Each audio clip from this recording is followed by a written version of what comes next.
কুষ্টিয়ার ভেড়ামারায় pickup van ও মোটরসাইকেলের মুখোমুখি সংঘর্ষে ২ তরুণ নিহত হয়েছেন। ২৬ ডিসেম্বর শুক্রবার সন্ধ্যায় উপজেলার বাহিরচর ইউনিয়নের ১৬ দাগ ক্যানেলপাড়া এলাকায় এ ঘটনা ঘটে।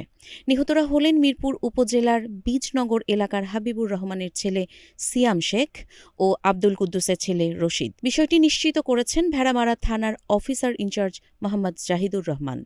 পুলিশ জানায়, শুক্রবার সন্ধ্যায় বাহিরচর ছাত্রী ছাউনি হতে ভেড়ামারাগামী মিনি পিকআপ ভ্যানের সাথে বিপরীত দিক থেকে আসা একটি মোটরসাইকেলের মুখোমুখি সংঘর্ষ হয়। এতে ঘটনাস্থলে মোটরসাইকেল চালক সিয়ামের মৃত্যু হয় এবং আহত অবস্থায় রশিদকে উদ্ধার করে ভেড়ামারা উপজেলা স্বাস্থ্য কমপ্লেক্সে নিয়ে গেলে কর্তব্যরত চিকিৎসক তাকেও মৃত ঘোষণা করেন। পিকআপ ভ্যানটি জব্দ করা হয়েছে, তবে চালক ও সহযোগী পালিয়ে গেছেন। মরদেহ পরিবারের কাছে হস্তান্তর করা হয়েছে। কাজী ইশরাত জাহান দৃষ্টি, নাগরিক প্রতিদিন।